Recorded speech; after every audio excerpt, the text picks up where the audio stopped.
Baadhi ya viongozi wa kaunti wa chama cha ODM wamemtaka kinara wa chama hicho Dr. Oburu Oginga kuitisha kikao cha kitaifa cha wajumbe kujadili na kuidhinisha mazungumzo yoyote ya kubuni muungano wa aina yoyote. Hii ni baada ya mkutano wa hapo jana ambapo chama cha ODM na chama cha UDA cha Rais William Ruto viliafikia kuanzisha rasmi mchakato wa muungano kwa matayarisho ya uchaguzi mkuu ujao. Viongozi hao wa kaunti wanasisitiza kuwa ni sharti ODM kiwasilishe mgombea wa urais.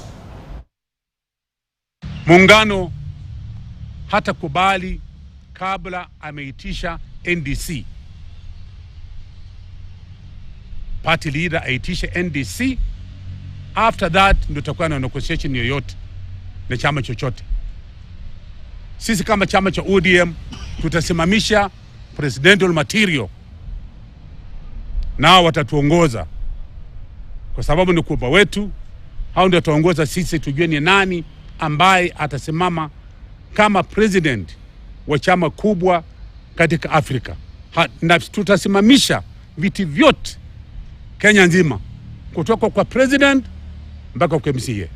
We call for the respect of the last wishes of our late party leader, Right Honorable Raila Odinga, who publicly directed on 22nd September 2025 that ODM remain a distinct party, not a constituency of another party, with the aim of fielding all candidates, including a presidential candidate for the 2027 general elections.